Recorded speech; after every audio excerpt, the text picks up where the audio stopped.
Tenons-nous debout pour prier ensemble.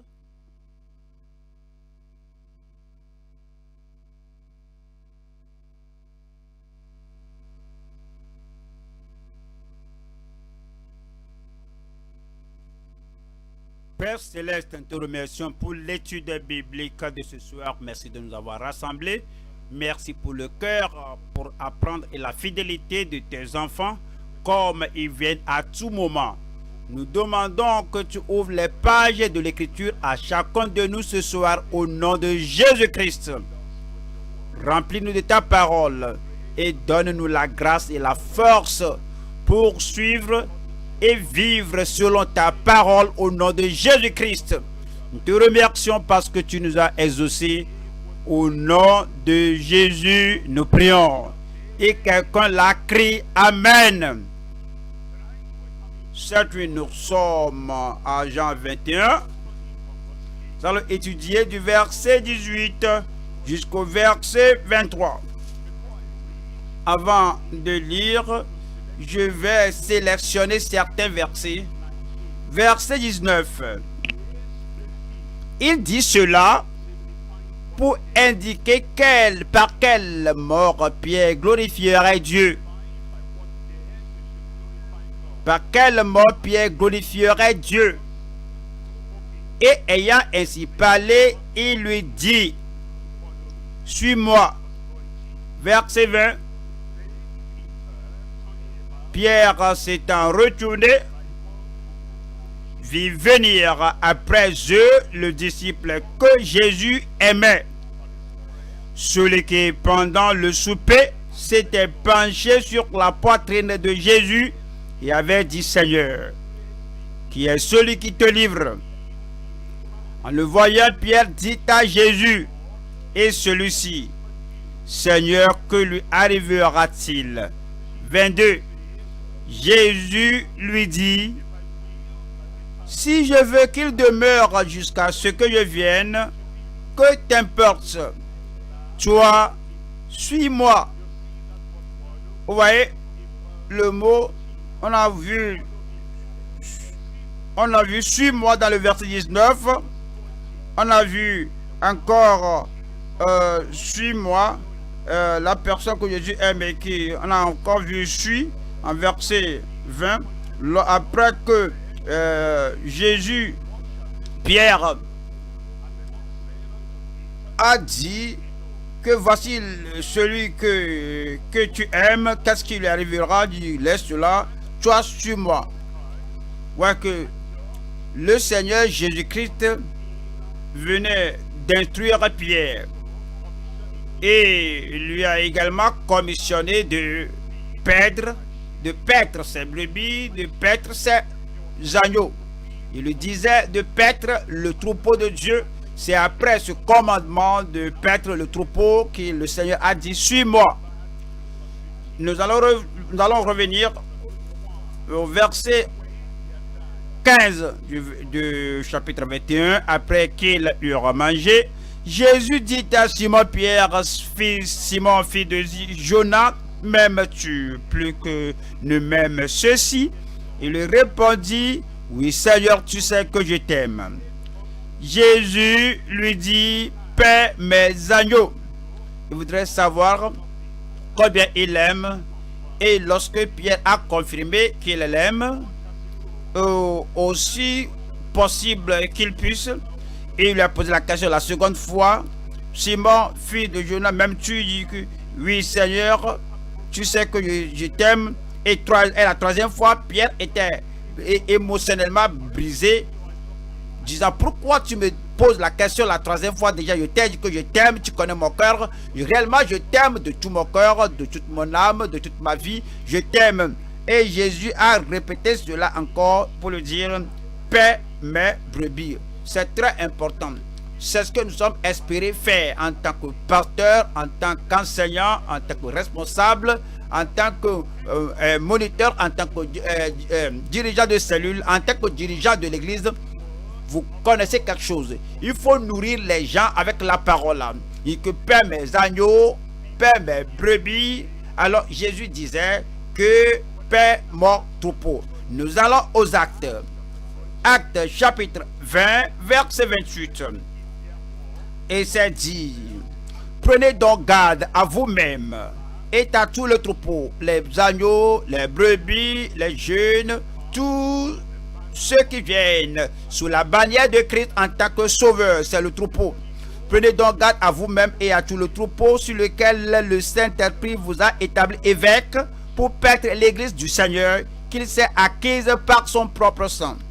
Il les a acquis, il les a rachetés, il leur a donné la vie éternelle et ils devaient mener la vie de grâce à cause de cette nouvelle naissance acquise par le Seigneur. Ils doivent être nourris de la parole de Dieu.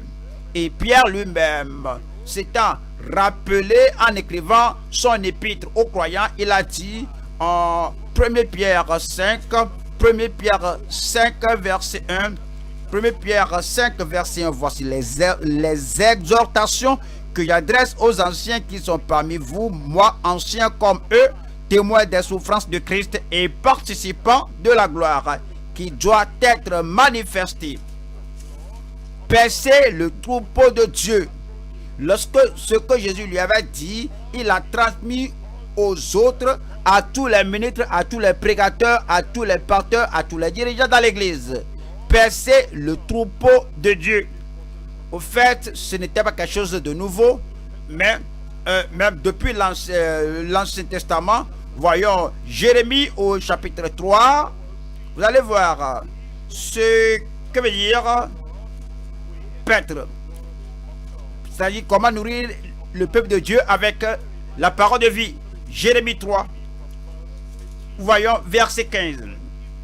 Je vous donnerai des bergers au pluriel selon mon cœur, et ils vous paîtront avec intelligence et avec sagesse. Lorsque Dieu suscite un pasteur pour une localité, un pasteur pour une assemblée, un pasteur pour une église locale, un pasteur pour toutes les églises locales, l'objectif de susciter un tel pasteur, c'est de paître, c'est de nourrir l'église du Dieu vivant, de la parole de Dieu, avec connaissance et avec compréhension. C'est ce que Jésus vous disait lorsqu'il disait à Pierre, paie mes agneaux, paie mes brebis, nourris-les de la connaissance de l'évangile, nourris-les de la connaissance de la vérité, de la connaissance du salut, de la connaissance de la vie chrétienne et avec compréhension de ce qu'ils feront et comment mener la vie et aller au ciel. Nourris-les de connaissance et de compréhension.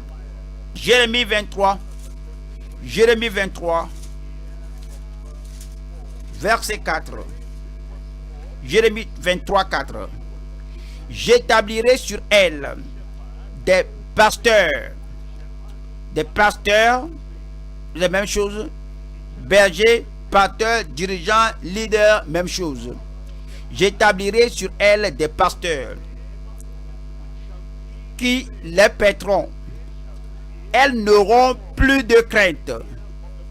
La crainte du futur sera ôtée. La crainte de culpabilité sera ôtée.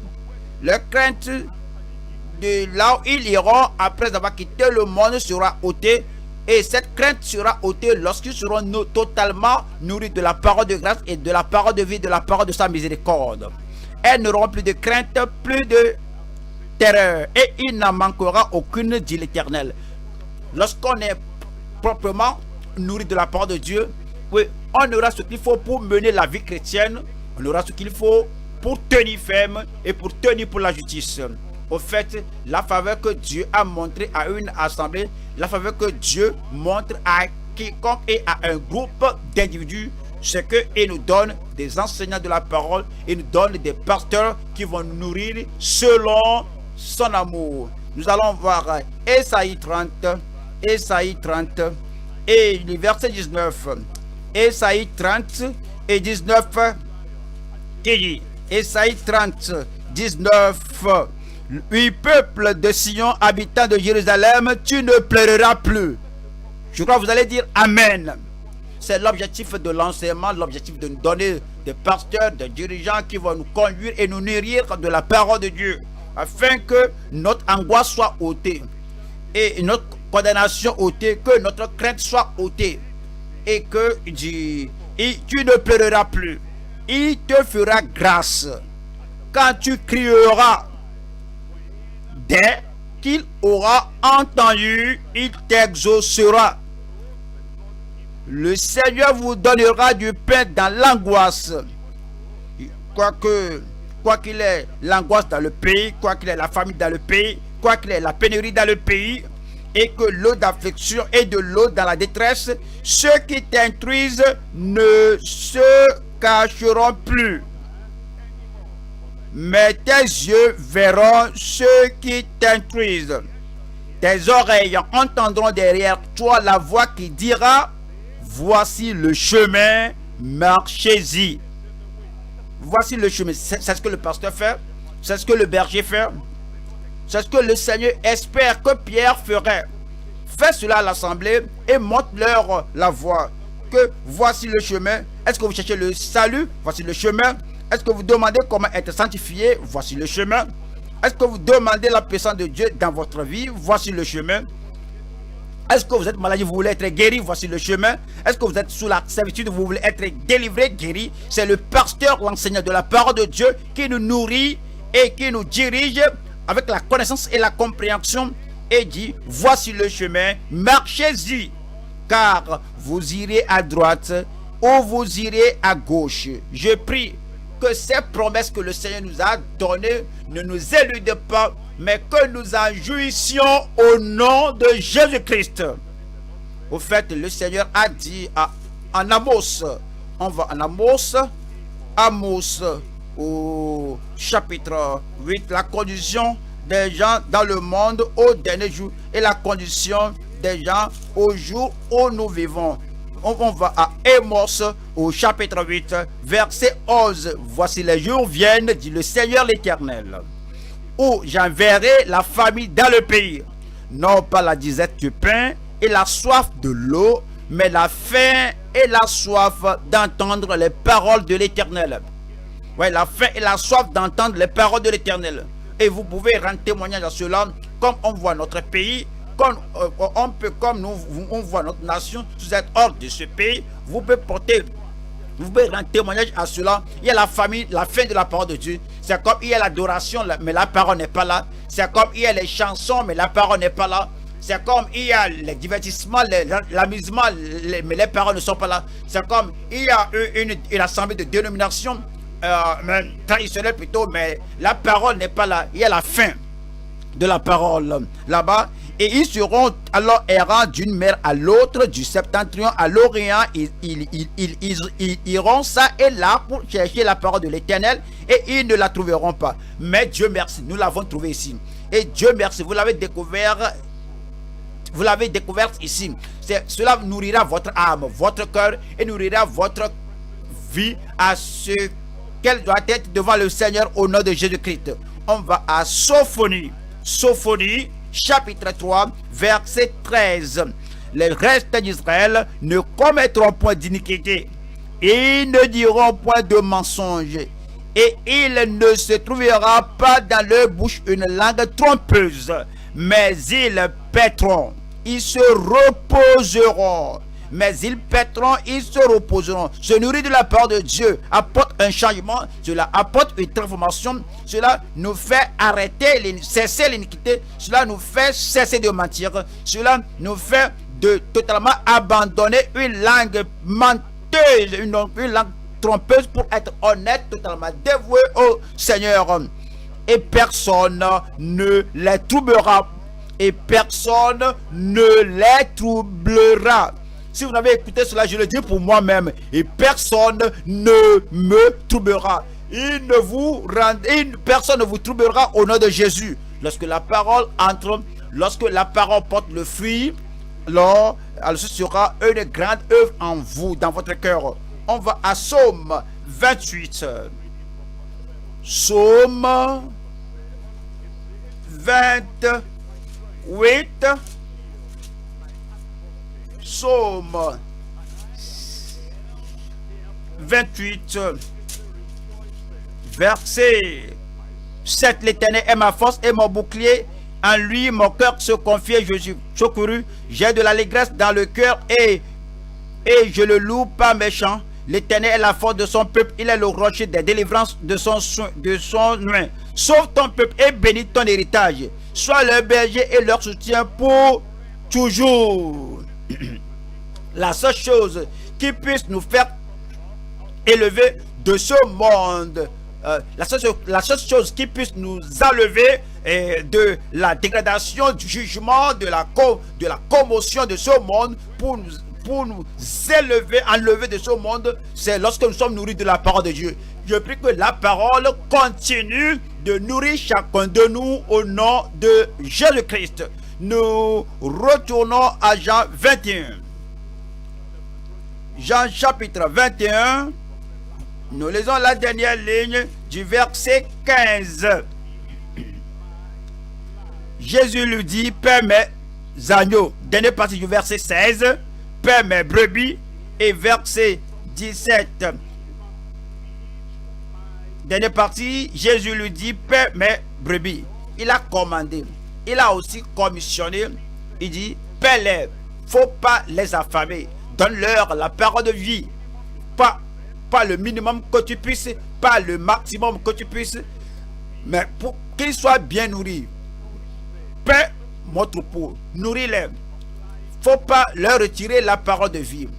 Qu'ils mangent et soient nourris de la parole, afin que ce ne soit pas comme la faim est venue sur eux, mais faut pas les en priver. Nourris-les.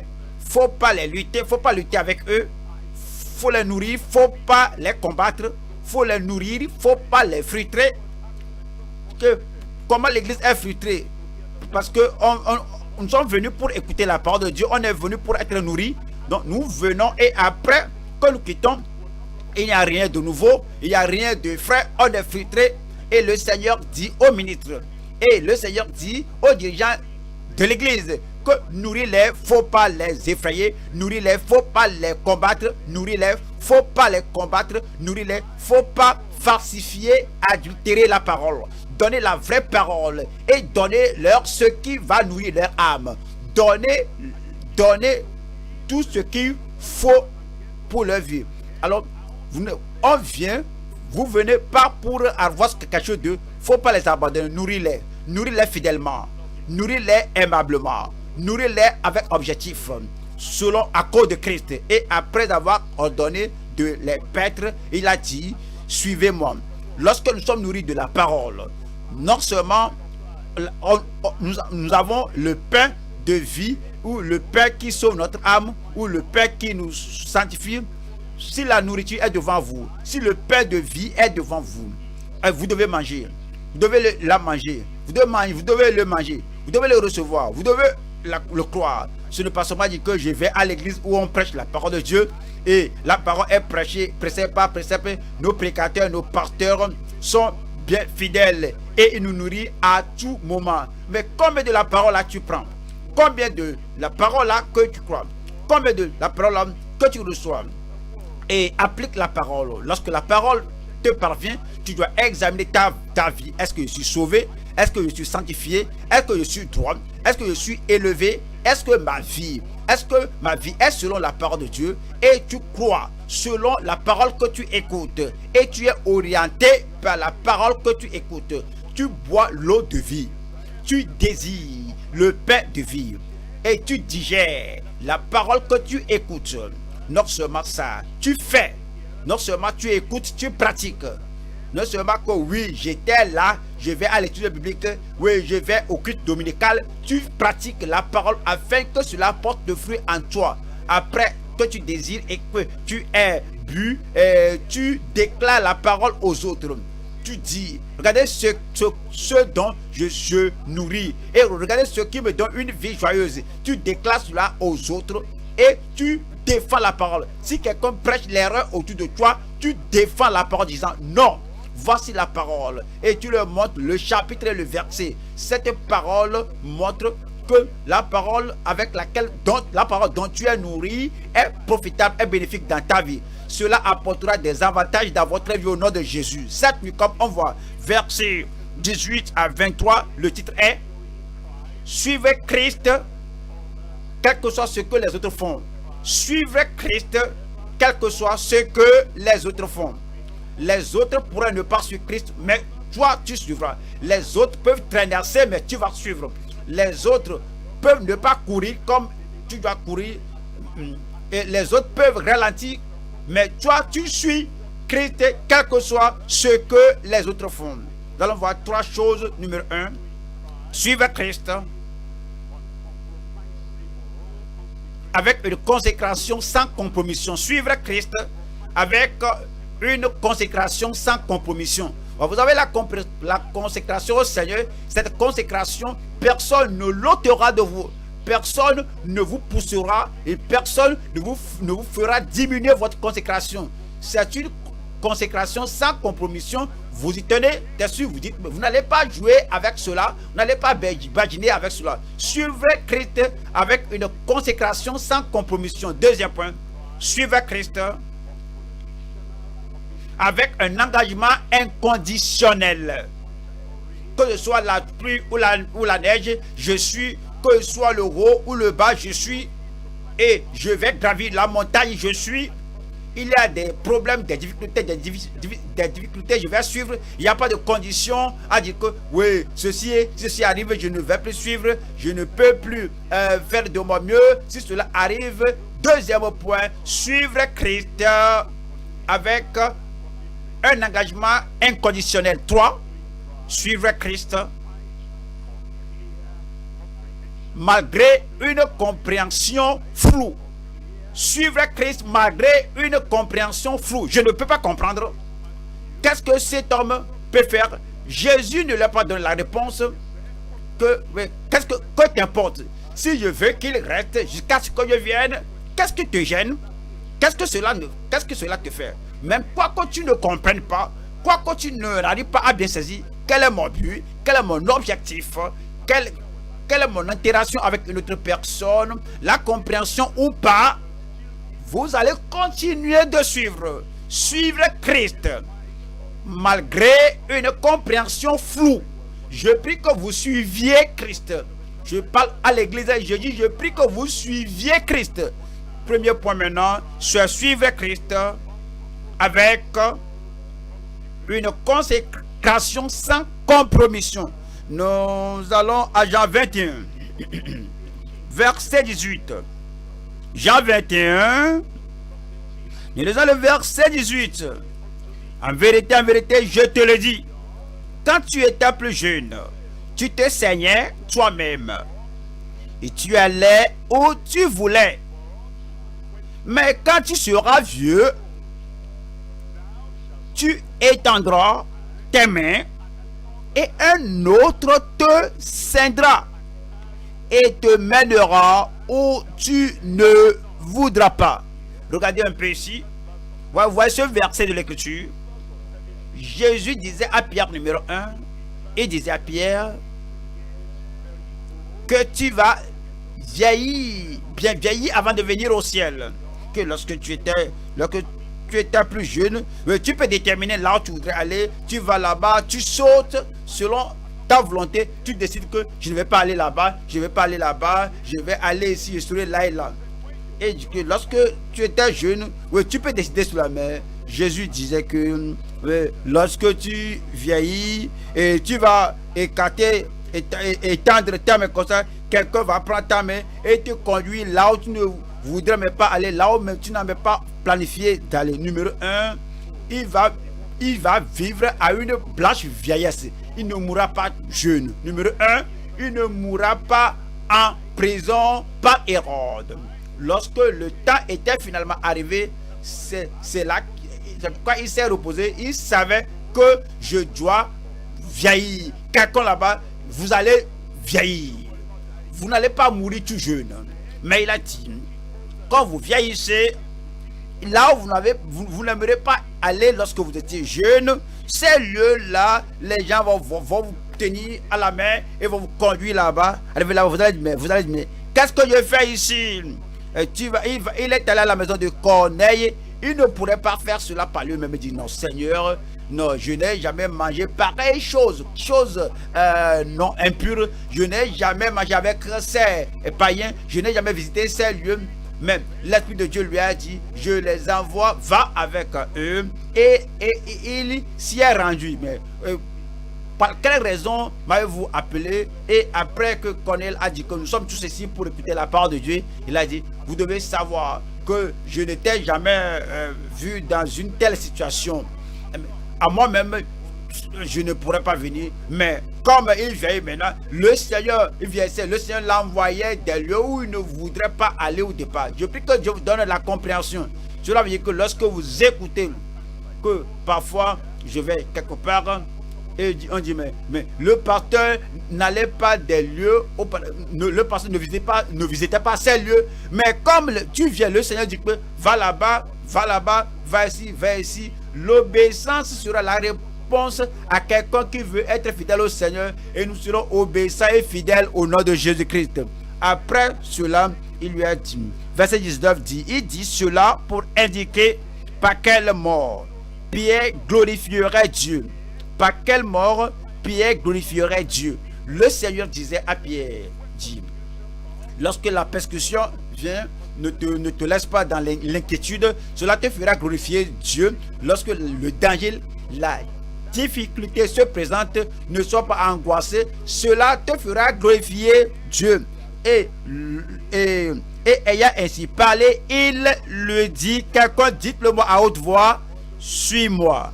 Encore dites-le, suis-moi. Dites-le une fois encore, suis-moi, suis-moi. Sachez-le, il parlait à Pierre et vous demandez mais pourquoi? Est-ce qu'il parle à Pierre maintenant? Suis-moi. Parce qu'il lui a parlé auparavant et Pierre avait répondu.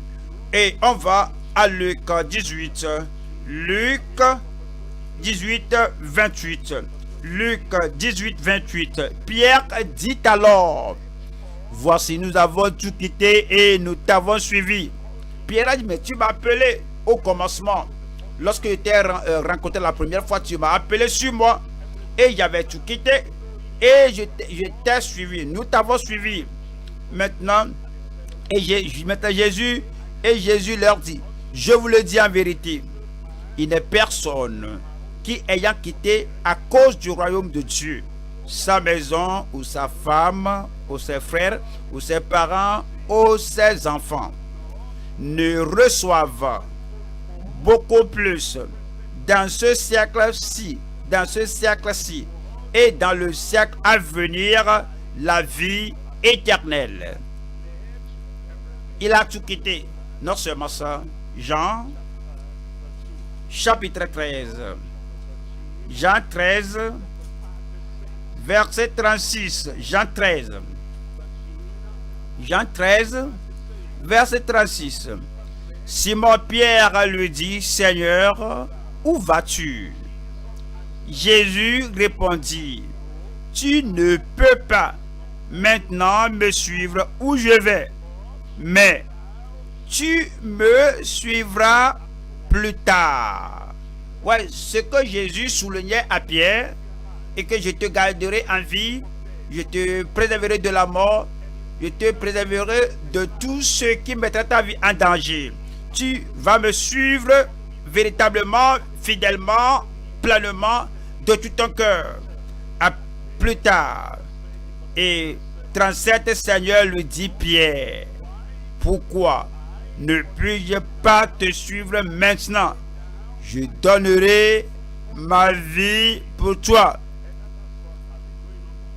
C'est ce qui se passait entre Pierre et Jésus. Il a appelé, il a laissé les filets, il a suivi. Après, il a rappelé à Jésus, nous avons tout quitté, nous te suivons. Et en ce temps-ci, il leur donnait la promesse, quel que soit ce qui arrive, quel que soit ce qui se passe, quel que soit ce qui se produit, quel que soit ce qui n'arrive pas, la vie ou la mort, difficulté ou le danger, moi, je te suivrai.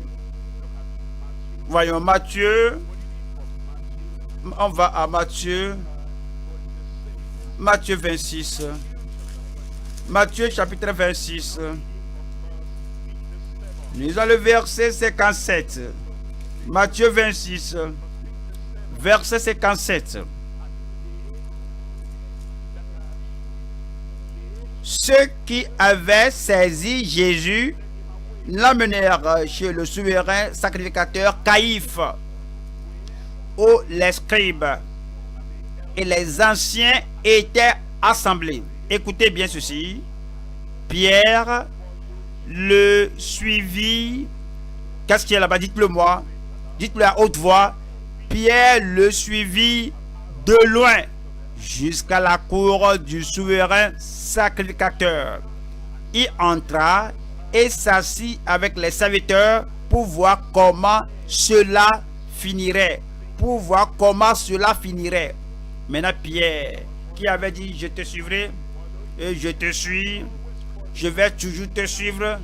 Maintenant Jésus était arrêté après la trahison et maintenant Pierre suivait Jésus de loin. C'est pourquoi. Et ce commandement, cette commission est revenue après. On retourne à Jean 21, verset 3. Jean 21, verset 3. Simon Pierre leur dit, je vais pêcher. Oui, il cesse de suivre Jésus. Il a commencé de suivre. Il professait le suivre. Il s'est consacré de le suivre à tout moment. Il a même pris l'engagement. Il a fait un vœu de le suivre. Quelque chose qui se passe jusqu'au point de la mort, je vais suivre. Et finalement, il allait rétrogressant. Il suivait de loin. Finalement, il s'est arrêté. Il a repris ses filets. Il ne suivait plus. C'est pourquoi Jésus maintenant les a abordés. C'est pourquoi Jésus a dit, Pierre, tu as cessé de faire ce que tu as promis de faire. Ton engagement est ôté. Tu es retourné à tes filets. Tu es retourné à l'ancien commerce. La consécration n'est plus là-bas. Maintenant, reprends cela. C'est pourquoi il a dit. C'est dit au verset 19. Jean 21, 19. Il dit cela. C'est pourquoi, et ayant ainsi parlé, il lui dit, suis-moi. Le Seigneur veut qu'on s'examine. Lorsque vous êtes sauvé, lorsque vous êtes né de nouveau, comment vous avez promis le Seigneur, et maintenant vous le suivez, alors toute chose a changé dans votre vie.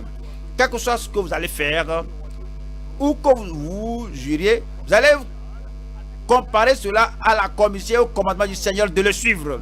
Mais maintenant, vous traînez vos pas. Maintenant, est-ce que vous changez maintenant? Est-ce que vous n'aimez plus le Seigneur et vous ne le suivez plus comme vous l'avez fait au départ? Maintenant, est-ce que tout est conditionnel maintenant? Si on le dit comme ça, je vais le suivre.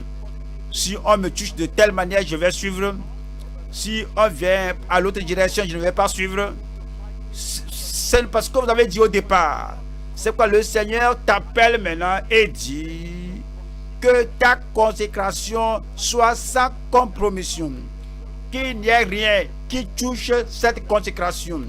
Que tu continues de suivre le Seigneur, quel que soit ce qui arrive, quel que soit ce qui n'arrive pas. Matthieu chapitre 10. Matthieu 10, 37. Matthieu 10, 37. Celui qui aime son père ou sa mère plus que moi n'est pas digne de moi. Et celui qui aime son fils ou sa fille plus que moi n'est pas digne de moi. Il dit que Christ doit être le numéro 1 dans votre vie. Votre engagement à Christ doit être le numéro 1 dans votre vie. Et votre vœu de suivre le Seigneur, votre serment de suivre le Seigneur, que ce soit la pluie ou la neige, doit être le numéro 1. Rien ne doit se tenir entre vous et le Seigneur. Et personne, un père, une mère, un fils, une fille, un beau-père, une belle-mère ne doit se tenir entre vous et le Seigneur. Celui qui ne prend pas sa croix et ne me suit pas n'est pas digne de moi. Oui, il pourrait avoir une croix à porter, des difficultés qui vous confrontent, des défis auxquels vous êtes confrontés parfois. Ce peut être une maladie qui frappe à votre porte, peut-être c'est le rejet des gens que vous trouvez dans votre vie. Pourquoi c'est comme ça? Pourquoi c'est comme ça? Et le Seigneur dit que malgré tout cela, vous allez porter votre croix et vous allez le suivre. Verset 39. Celui qui conservera sa vie la perdra, et celui qui perdra sa vie à cause de moi la retrouvera. Allons à Matthieu 16, 24. Matthieu 16, verset 24.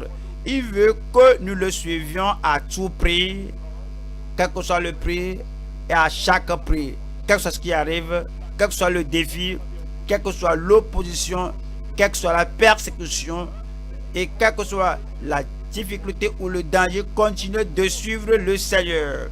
C'est ce qui va avec son commandement et sa commission. Matthieu 16, 24. Alors Jésus dit à ses disciples, si quelqu'un, Pierre ou Jean, si quelqu'un, Étienne ou Philippe, si quelqu'un, mon frère là-bas, ma soeur là-bas, si quelqu'un veut venir après moi, qu'il renonce à lui-même, qu'il renonce à lui-même. Il y a des choses que le moi va vouloir avoir, des plaisirs que le moi va vouloir avoir, certaines renommées que le moi va vouloir avoir, une profession que le moi va vouloir s'y engager, des situations que le moi va vouloir apprécier, mais cela va vous ralentir à suivre le Seigneur, cela va vous couper, enlever de suivre le Seigneur, cela va décroître votre vitesse de suivre le Seigneur, cela va vous éloigner du Seigneur. C'est le temps, c'est le moment de vous y renoncer. Quelle que soit la chose qui va rivaliser à votre suivi à votre consécration de suivre le Seigneur, doit être renoncé. Parce que suivre le Seigneur est le numéro 1 dans ma vie. Si quelqu'un veut venir après moi, qu'il renonce à lui-même, qu'il se charge de sa croix et qu'il me suive.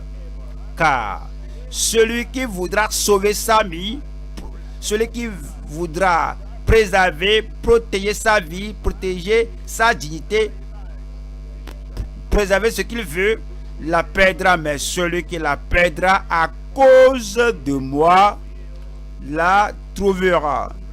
Je prie que vous suiviez le Seigneur, qu'il n'y ait rien entre vous et le Seigneur, que vous suiviez le Seigneur, qu'il n'y ait rien qui vous fasse retourner en arrière. Vous allez suivre le Seigneur. Pourrais-je entendre votre Amen? Luc 9, Luc chapitre 9, 23. Luc 9, 23. Puis il dit à tous, il n'y a pas de déception, il n'y a pas de déception pour le salut. Quiconque invoquera le nom du Seigneur sera sauvé. La sanctification, il n'y a pas de déception. Sans la sanctification, personne ne verra le Seigneur. Si vous allez suivre le Seigneur, tel que Pierre l'a suivi, finalement, tel que les apôtres ont suivi le Seigneur, finalement, de tout leur cœur, de toute leur âme, de toute leur pensée, de toute leur consécration, de tout leur engagement, avec tout ce qu'ils ont reçu, ils ont suivi le Seigneur. De même, le Seigneur vous lance le même défi. Le Seigneur vous appelle à la même chose. Il dit, il n'y a pas de différence, je suis le même. Il n'y a pas de différence, mon commandement est le même. Il n'y a pas de différence, mon désir est le même. Il n'y a pas de différence dans mon appel. Comme ils m'ont suivi, de même, je veux que tu me suives.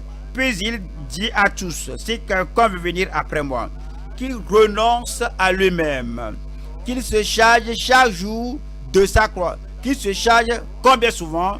Chaque jour de sa croix et qu'il me suive. Quotidiennement, vous vous chargerez de votre croix et vous suivrez. Que dit suivre le Seigneur? Est-ce que cela veut dire qu'on cherche là où il a marché à Jérusalem et on met notre pas là-bas? Non. 1 Pierre 2, 1 Pierre 2, 1 Pierre 2, 21. 1 Pierre 2, verset 21. Et c'est à cela que vous avez été appelés, non seulement Pierre, tous les croyants, un enfant de Dieu, tu dis que tu es sauvé, tu professes appartenir au Seigneur, et c'est à cela que vous avez été appelés, parce que Christ aussi a souffert pour vous. Voici ceci, vous laissant un exemple, vous laissant un exemple, vous laissant un exemple, afin que vous suiviez ses traces. Donc cela veut dire dans votre vie que votre obéissance est mesurée avec, votre fidélité est mesurée avec la fidélité de Christ. Et votre loyauté est mesurée avec la loyauté de Christ. Vous vous demandez, dans toute situation où vous vous trouvez, et dans une communauté où vous vous trouvez, dans quel que soit le défi devant vous, que ferait Christ? Que ferait Christ? Comment Christ réagira-t-il? Comment Christ va-t-il réagir? Il nous a appelés que nous suivions ses traces. Vous allez suivre ses traces au nom de Jésus-Christ. Deuxième point maintenant. Et nous allons aborder Jean 21, Jean chapitre 21. Nous lisons verset 20. Deuxième point maintenant. Suivre Christ avec un engagement inconditionnel. Suivre Christ avec un engagement inconditionnel. Jean 21, 20. Pierre s'étant retourné, vit venir après eux le disciple que Jésus aimait. Le disciple que Jésus aimait. Comprenez? Jésus n'a pas directement parlé à Jean. Jésus n'a pas dit à Jean, Jean, que fais-tu là-bas? Vous comprenez, Pierre était là. Ouais, vous comprenez? Ouais, je comprends le découragement de Pierre. Je comprends bien sa dépression. C'est pourquoi je suis venu le reprendre pour le restaurer. Mais toi, Jean, qu'est-ce que tu fais là-bas? Jésus ne s'est jamais adressé à Jean. Il n'a pas donné une nouvelle promesse à Jean. Il n'a pas donné un nouveau commandement à Jean. Il n'a rien dit de quelque chose de positif ou négatif. Et celui-ci qui pendant le souper, ouais, commandement ou pas, une parole ou personnelle ou pas, la révélation ou pas, un encouragement ou pas, j'ai décidé de suivre Jésus. Qu'il me parle de nouveau ou pas, je le suivrai. Et il le voit suivre. Et pendant le souper, s'étant penché sur la poitrine de Jésus et avait dit, Seigneur, qui est celui qui te livre? Oui, cette façon de suivre par Jean, sans une condition qui s'y attache. Si tu me guéris, je vais suivre. Si tu pourvois mes besoins, je vais te suivre. Si tu me donnes un boulot, je vais te suivre. Si tu me parles comme tu parles à Pierre, je vais te suivre. Si tu mentionnes mon nom, je vais te suivre. Si tu montres que tu me veux, je vais te suivre. Il n'y a pas de condition qui s'y attache. Un engagement inconditionnel pour suivre Christ. C'est ce genre qu'on trouve au même lieu avec Pierre. Et comme le Seigneur a parlé directement à Pierre, quoi que le Seigneur ne soit pas adressé à Jean, Jean a suivi. Il a suivi les traces de Christ et est allé avec Pierre. Voyons Jean chapitre 3, verset 1.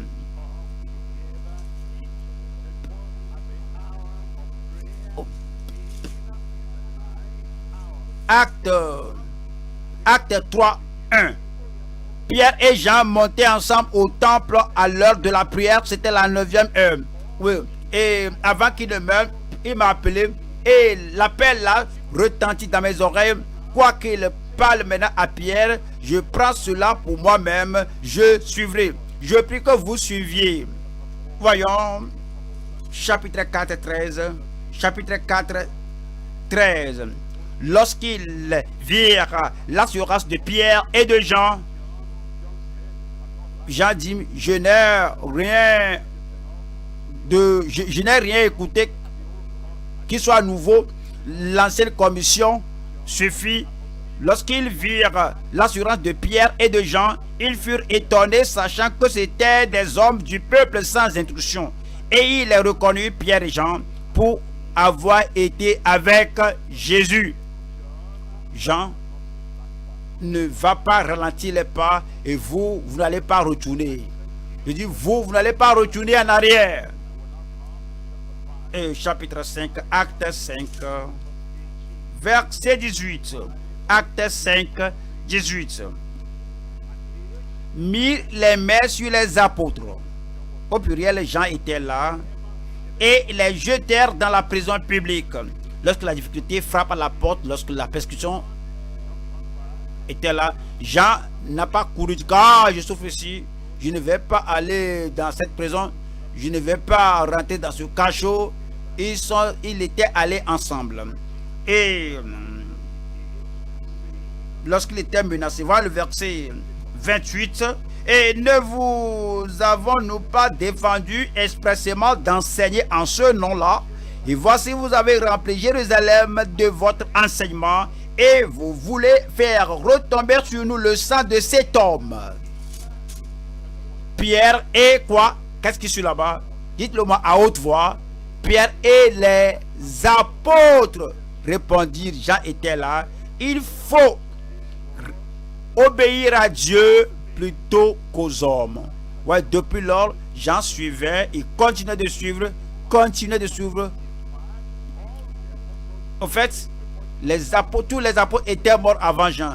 Mais lorsqu'il était resté tout seul, il continuait de suivre. Apocalypse. On va à l'Apocalypse, chapitre 1, verset 1. Révélation de Jésus-Christ que Dieu lui a donné pour montrer à ses serviteurs les choses qui doivent arriver bientôt et qu'il a fait connaître par l'envoi de son ange à son serviteur. Quel serviteur? À son serviteur Jean. Jean continuait de suivre. Lorsque Pierre était là, il suivait. Lorsque Pierre n'était pas là, il suivait. Lorsque les autres apôtres étaient morts, il continuait de suivre. Je vais continuer de suivre le Seigneur. Je dis, je vais continuer de suivre le Seigneur. Ouais, les gens qui étaient croyants, autant que je suis devenu croyant, je ne pouvais pas les voir. Certains sont allés au ciel et ceux qui sont ici vivants, je ne peux pas les voir à tout moment. Mais j'ai décidé comme Jean, que je les vois ou pas, l'encouragement ou pas, qu'il y ait l'opposition ou persécution, qu'il y ait la pression ou quelque chose, la chose, je vais continuer de suivre comme Jean. Et Dieu merci, le même Dieu qui m'a aidé vous aidera au nom de Jésus-Christ. Verset 9.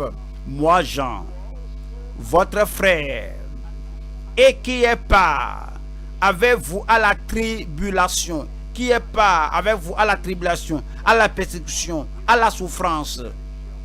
Il a sa part de souffrance, il a sa part de prison, il a sa part d'opposition, il a sa part de persécution.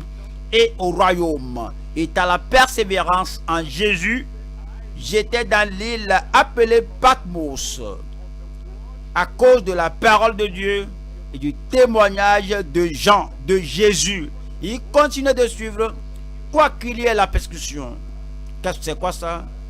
Quoi? Parce qu'il était un vrai disciple. Il était un vrai enfant de Dieu. Évangile selon Jean, chapitre 10. Ce qui arrive lorsque vous naissez réellement de nouveau, lorsque vous êtes un véritable enfant de Dieu. Voyez ce qui arrive lorsque vous connaissez véritablement le Seigneur. Il y a des gens, si on ne les visite pas, une semaine, c'est fini. Ils vont rétrograder. Ils seront découragés. Ils vont tomber. Si on ne les encourage pas, si on ne les flatte pas, si on ne les édifie pas, si on ne va pas à tout moment pour dire que prends courage, lève-toi maintenant, tu peux faire mieux que ceci, tu peux suivre plus vite que cela. Si on ne fait pas cela à tout moment, du cas je suis découragé, je ne sais quoi faire encore, c'est la persécution, il y a opposition, il y a rejet, qu'est-ce que je vais faire? Mais dans le cas de Jean, dans le cas de tout le monde qui est appelé enfant de Dieu, vous suivez parce que vous êtes une véritable brebis. Jean 10, nous lisons le verset 4. Jean 10, 4. Lorsqu'il a fait sortir toutes ses propres brebis, il marchait devant elles et les brebis le suivent parce qu'elles connaissent sa voix. Les brebis, Jean, c'est Jean, ce sera vous au nom de Jésus. Elles ne suivront point un étranger. Elles ne suivront point un étranger. Quelqu'un, il leur promet quelque chose, dit que je te donnerai plus que Christ te donnera, je te donnerai plus que ce que tu as reçu, je te donnerai ceci et cela. Elles ne suivront point un étranger, mais elles fuiront loin de lui.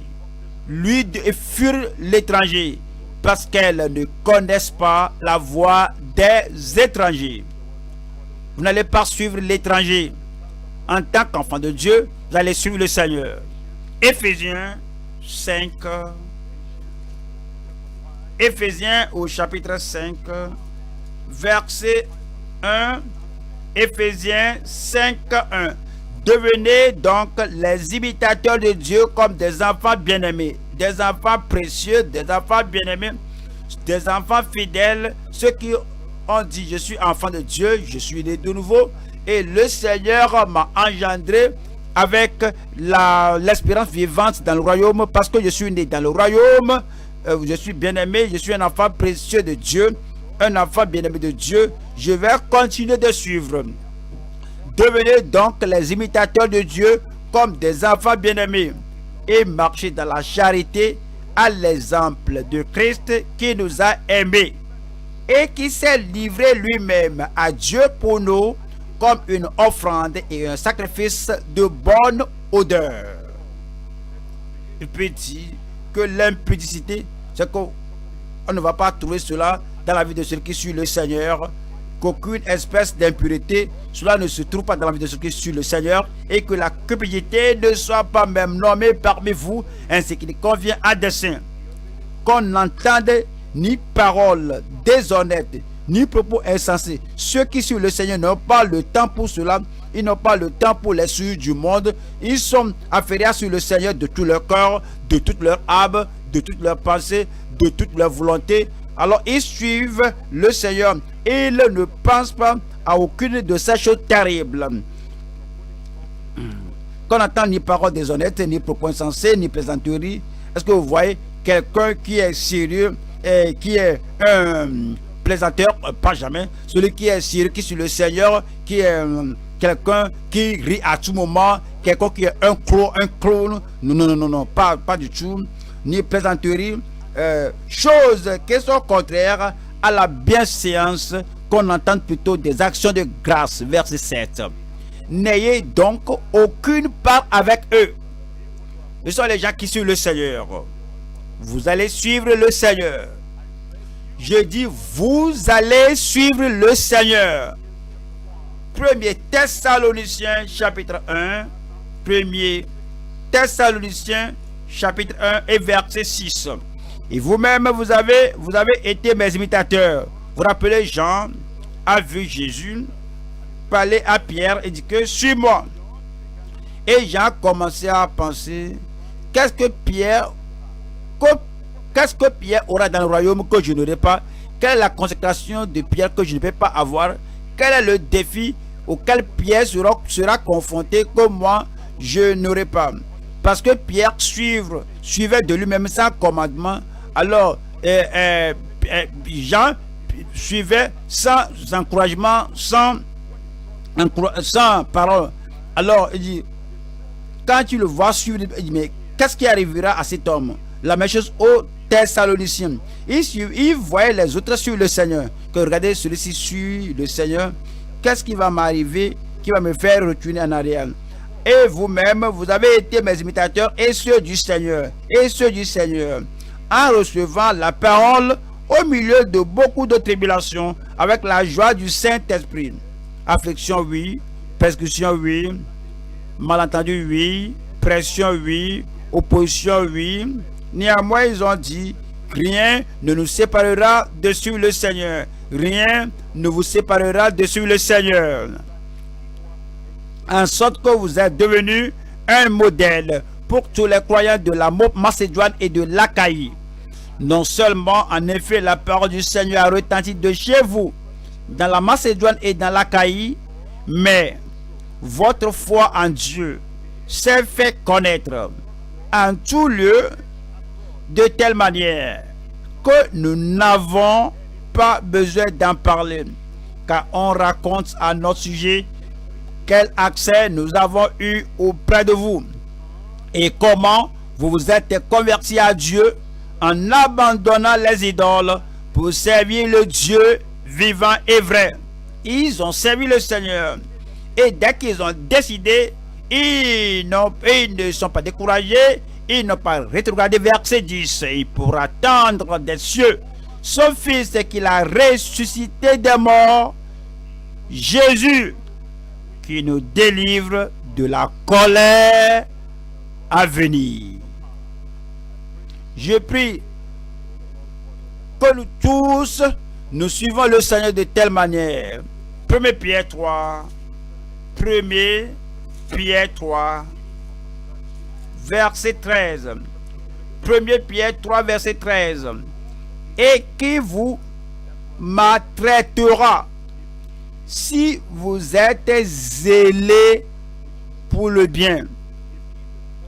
Si vous êtes zélés pour le bien. Cela veut dire que votre caractère est bon, votre style de vie est bon, votre conduite est bonne, votre attitude est bonne. Vous suivez ce qui est bon, tout comme Jésus l'a fait. Et dit qui vous maltraitera ou qui vous fera du mal. Laissez-moi vous rappeler une fois encore ce que dit suivre le Seigneur. On voit 1 Pierre 2, 21. 1 Pierre 2, verset 21. Et c'est à cela que vous avez été appelés. Voici notre appel. Que vous ayez entendu une voix audible ou pas, ou bien Jean qui n'a pas entendu une voix audible mais a suivi, il savait que voici son appel. Parce que Christ aussi a souffert pour nous, vous laissant un exemple afin que vous suiviez ses traces. Afin que vous suiviez ses traces. Premier point, suivre Christ avec une consécration sans compromission. Votre consécration ne sera pas compromise au nom de Jésus-Christ. Deuxième point, suivre Christ avec un engagement inconditionnel. 3. Suivre Christ malgré une compréhension floue. Jean 21. Jean 21, 21. En le voyant, Pierre dit à Jésus, et celui-ci, Seigneur, que lui arrivera-t-il? Arrêtez-vous un peu. Ouais, il y a des gens,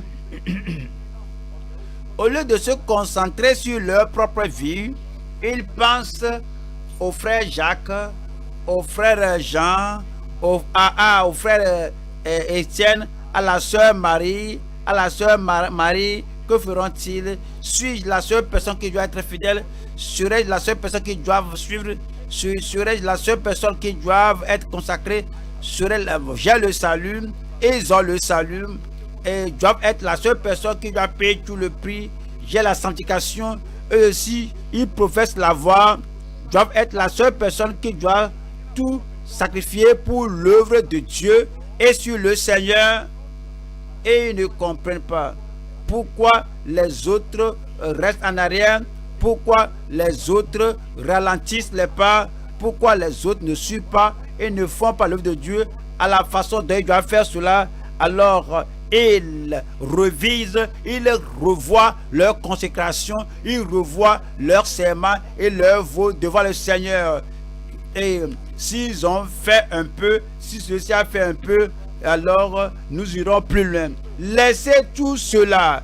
Il dit, mais qu'est-ce que cela est pour toi? Lorsque Pierre dit, Seigneur, que ferait cet homme? Tu l'aimes et tu l'apprécies, et à tout moment, et il se penche sur toi, et sur ta poitrine. Je sais que tu prends soin de lui beaucoup, mais de tout ce qu'il a, mais de tout ce que tu lui donnes, que ferait cet homme?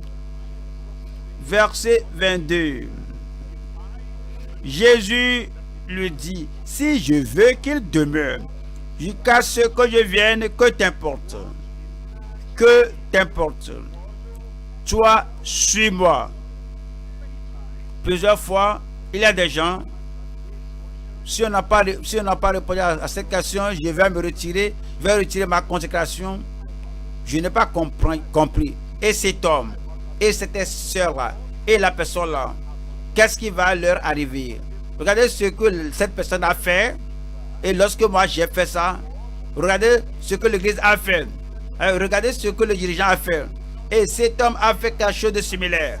Alors je veille, je regarde, qu'est-ce qui va lui arriver? Et le Seigneur dit, que t'importe? Quel est ton problème avec cela? Tu as ta vie à mener. Tu as un engagement à donner au Seigneur. Tu as une voie à suivre. Qu'est-ce que cela est pour toi? Suis-moi. Même si la compréhension n'est pas claire. Même si ce qui arrive aux autres n'est pas bien compris. Que tu dois cesser tout cela, cette comparaison.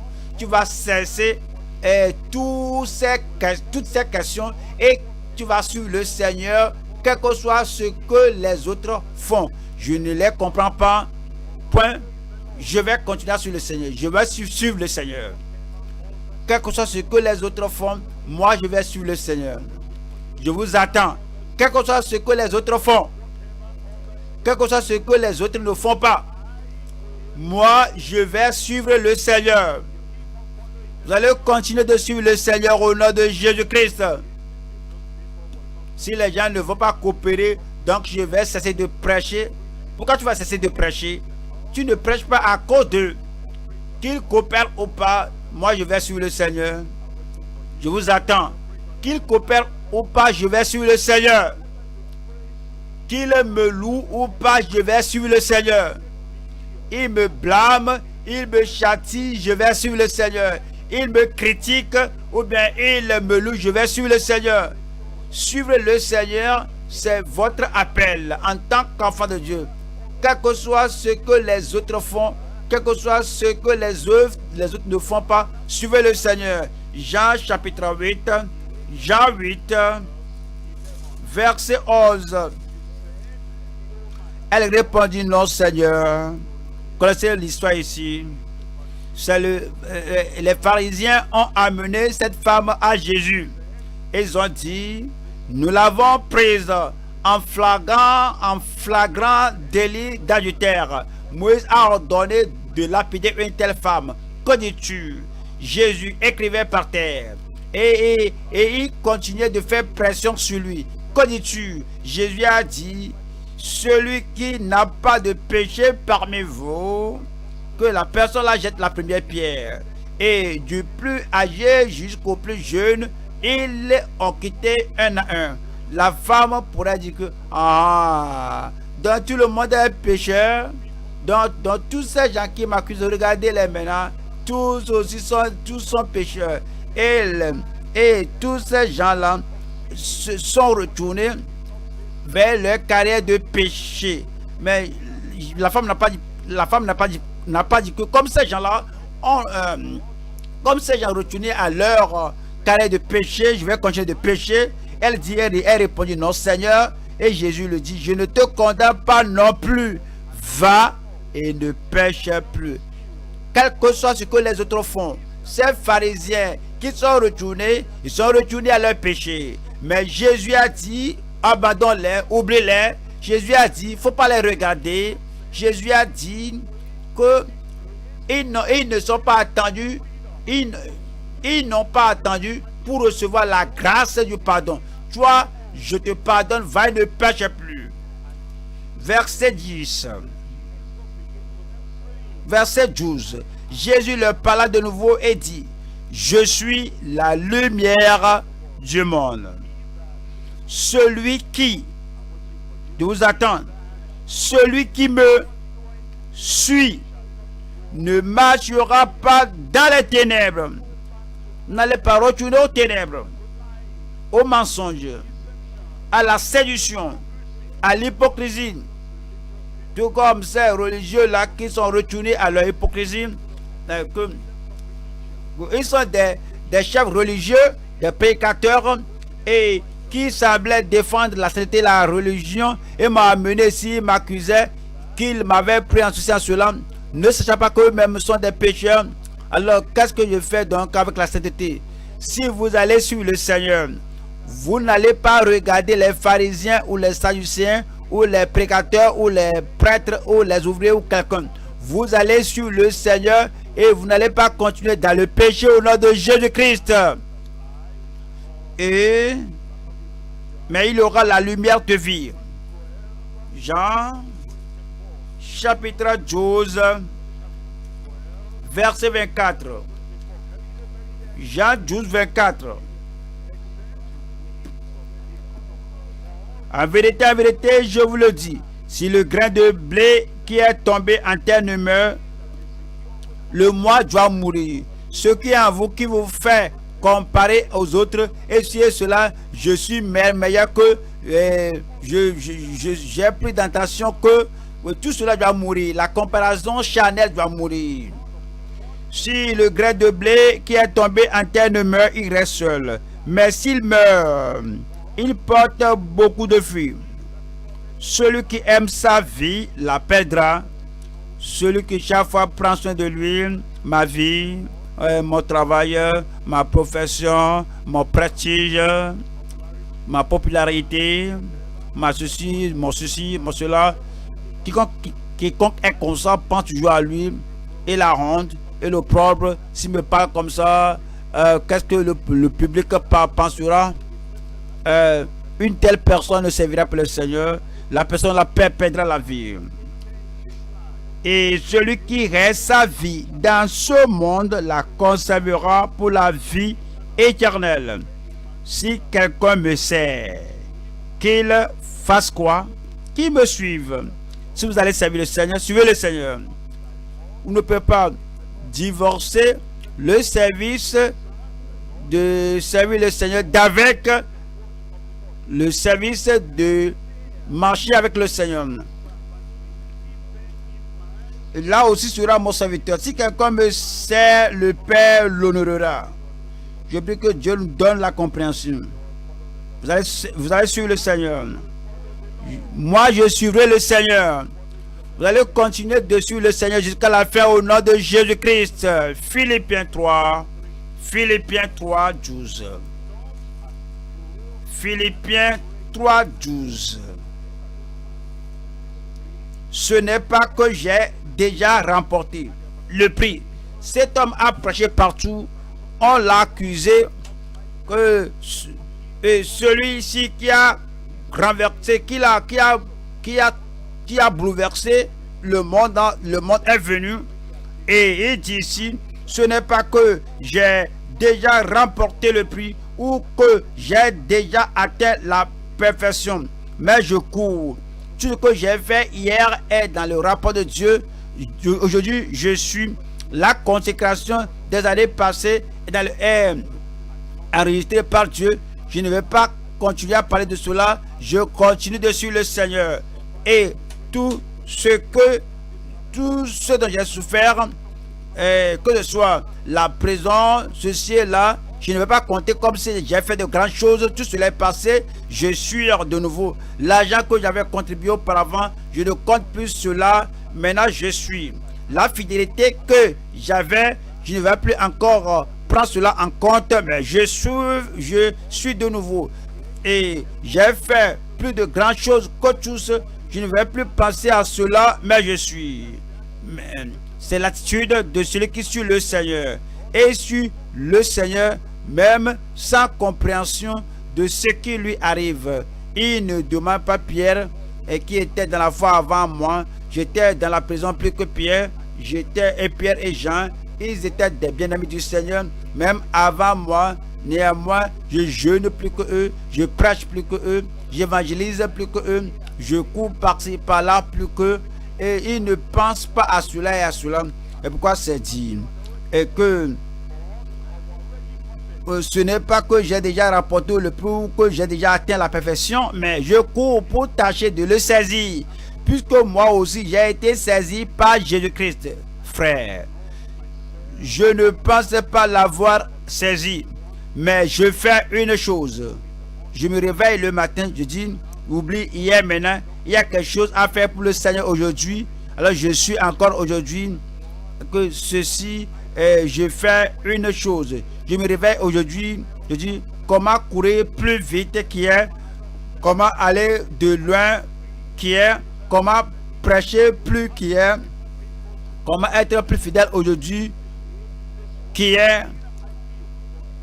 Je ne pense pas l'avoir saisi, mais je fais une chose, oubliant ce qui est en arrière et me portant vers ce qui est en avant. Je cours vers le but pour remporter le prix de la vocation céleste de Dieu en Jésus-Christ. Je cours vers le but. Je cours vers le but pour remporter le prix. C'est ce que le Seigneur espère de chacun de nous. Vous allez faire cela au nom de Jésus-Christ.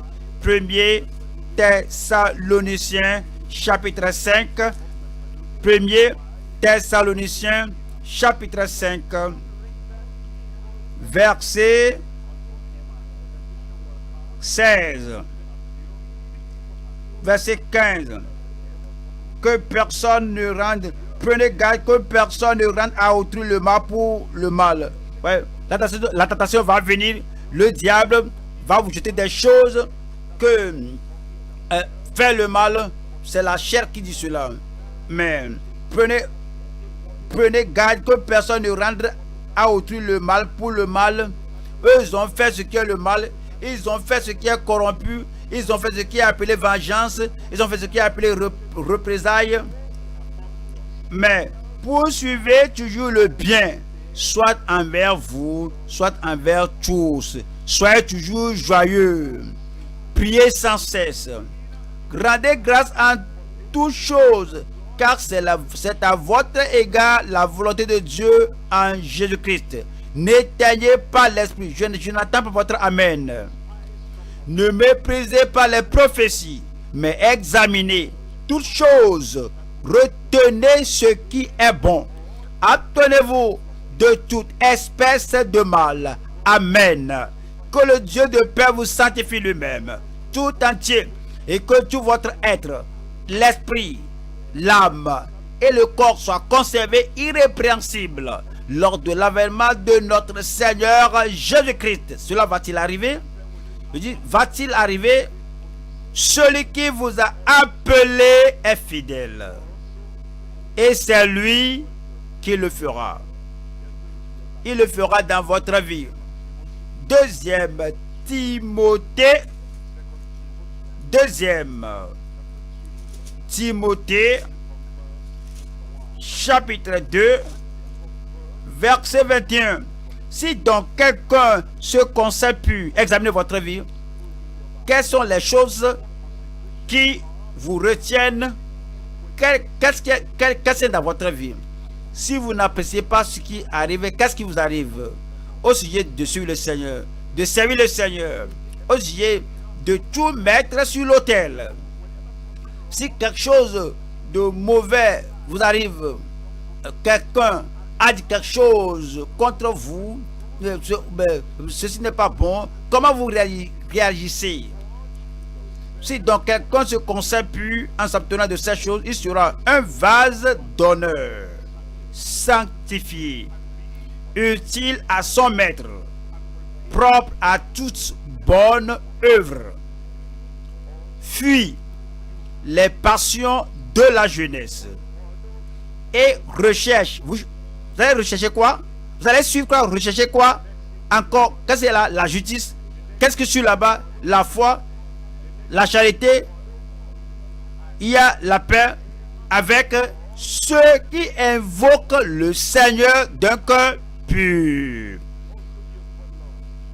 Fuis les passions de la jeunesse et recherche la justice, la foi, recherche la charité, recherche la paix avec ceux qui invoquent le Seigneur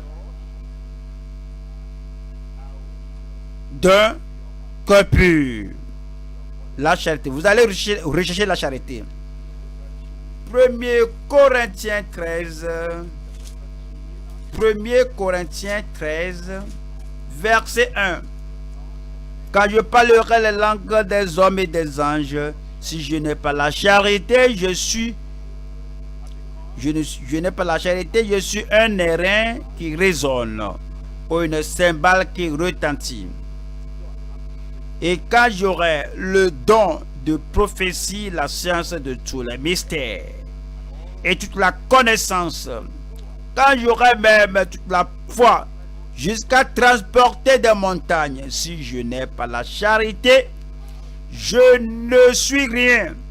Et quand je distribuerai tous mes biens pour la nourriture des pauvres, quand je livrerai même mon corps pour être brûlé, si je n'ai pas la charité, cela ne me sert de rien. La charité est patiente. Elle est pleine de bonté. La charité n'est point envieuse.